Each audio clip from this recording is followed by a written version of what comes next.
අපේ වලකුඹුරු මුල්ල ශ්‍රී නන්දනාරාම පුරාණ විහාරස්ථානයේ ඒ කඨින මහා පෙරහැර නිමිති කරගෙන අපි මෙවර දර්ශනීය මහා පෙරහැරක් සිදු කරන්නට යෙදුණා. මේ පෙරහැරට දෙනමක් වැඩම කර ගැනීමේ අවශ්‍යතාවයක් තිබුණා.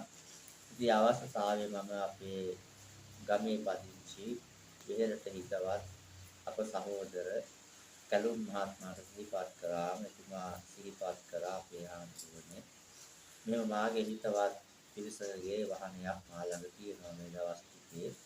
ඒ වහන්සේට කැමති නම් ඒක පෙරහැරේ කර්තව්‍ය සඳහා යොමු කරන්න පුළුවන් කියලා සිහිපත් කරත්තේ. ඉතින් එතුමා ඒ හිතවත් පිරිසකින් අහලා ඒ කැටි කැමැත්තත් අරගෙන ඒ වාහනේ අප පෙරහැරට සාසම්පන්න කරත්තේ. ඉතින් දැනට ඉතාලි රටේ පදිංචි සමන්මලේ මොරවක මහත්මියත් ධනුෂ්ක සමරනායක මහත්මයා කියන දෙපළට අයිති ඒ කැප්ටතේ තමයි අපි මෙවර කඨින මහා පෙරහැරේ ප්‍රධාන රථය වශයෙන් ගමන් කරන්නට යෙදුණා.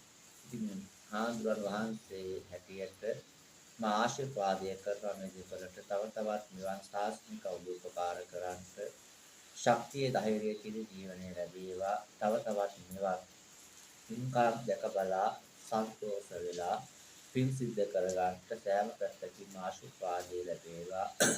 කරගෙන රැකී ආරක්ෂාවල් වෙන ව්‍යාපාර කටයුතු සිතුම් පැතුම් ආකාරයෙන් මුපල්පත් වේවා කියලා අපි ආශිර්වාදය කරන සිතාර්ථනා කරනවා.